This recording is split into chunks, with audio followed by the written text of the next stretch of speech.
Hi, my name is Astra Felix. I spoke at last night's meeting, and I spoke at the meeting before that.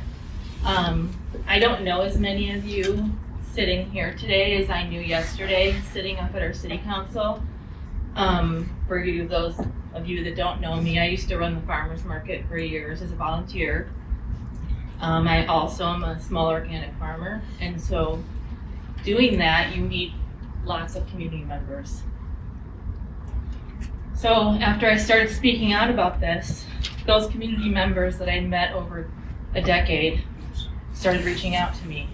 Ma'am, I apologize for interrupting. I'm sorry. Would you please just speak into the microphone a little bit more? Can you not Thank hear you me? so much. That's better. Do you want me to start over? No, you're okay. Okay. So like I was saying, many of those community members started reaching out to me, and then more of them, and then more and more and more of them. So many that I can't even answer all of the messages that I want to right now. As I was coming here today, more and more were coming in. A very common phrase that I kept hearing from a lot of small business owners in our town was, "Go Astra, thanks for what you're doing. I wish I didn't have to play nice." This word "play nice" kept coming up over and over and over again. Why should our small business owners have to play nice? When it comes to protecting their families, their small businesses, this is not going to be good for their small businesses. I had a conversation with the attorney that is representing John Bryan in this lawsuit, and he said that if we didn't put a data center there, it could be a car dealership. I don't know about you, but I'd rather have a car dealership there. I'm not going to bring out all these messages I've been receiving, but I am going to read one of them to you. I'm going to keep her name anonymous because she wants to play nice. Good morning, Astra. I've been following your posts on data centers lately.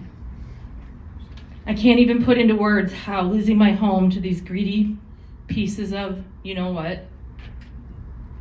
They told us we couldn't swear in here yesterday, but by our legal freedom and rights, we can't swear in here, just to let you know. But I won't. I'm going to be respectful of you guys. She said, "These greedy pieces of, you know what, politicians have impacted my life. Everyone kept telling me there's nothing you can do. You can't beat them. It's already happened. Pritzker wants this in Illinois, blah, blah, blah. The best was take the money and move on with your life." A bunch of crying emojis. It was never about the money for me. And to be honest, it wasn't that much money for how much this forced move impacted my mental health and my future. I loved my home. I felt safe in my home until I didn't.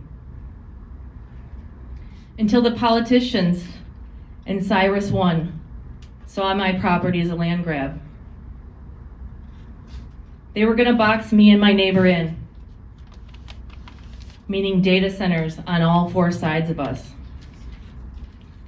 killing our property values, and not to mention the environmental impact on our building impact. In the field across the street from my old house was a small cluster of trees. I would sit on my porch or even on my front doorsteps and watch the eagle feed its babies that had nested in those trees. Every morning and every night I had the gift of seeing God's art, God's masterpiece, the sunrise and sunset. My house sat east to west, and that art was nothing short of watching a miracle every single day. When I tell you this shattered my soul, broke my belief in humanity at my local level, well, that would be putting it mildly. The depression is real. The heartbreaking tears in the middle of the night are real. And all I can do was take a little bit of money and walk away. I'm not sure that I'll ever make peace with the Yorkville city government and what they've allowed. I own a successful business in Yorkville, so I have to play nice. Which is just sick, a sick thing to feel and to know. The residents of Yorkville deserve better. The children of Yorkville deserve better. The young couple who's just starting out in Yorkville deserves better. And the old timers who spent their whole lives in Yorkville deserve better.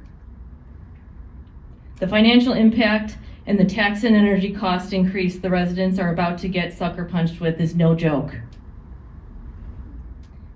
It's already so hard for people, and it's only going to get harder. Thank you. It might be too late for me and my neighbor, but thank you for fighting for those who are still impacted. They don't know what they don't know. And how can anyone fight that? Oh, but that's right. They post these notices in the Beacon newspaper. So that's sufficient enough, right?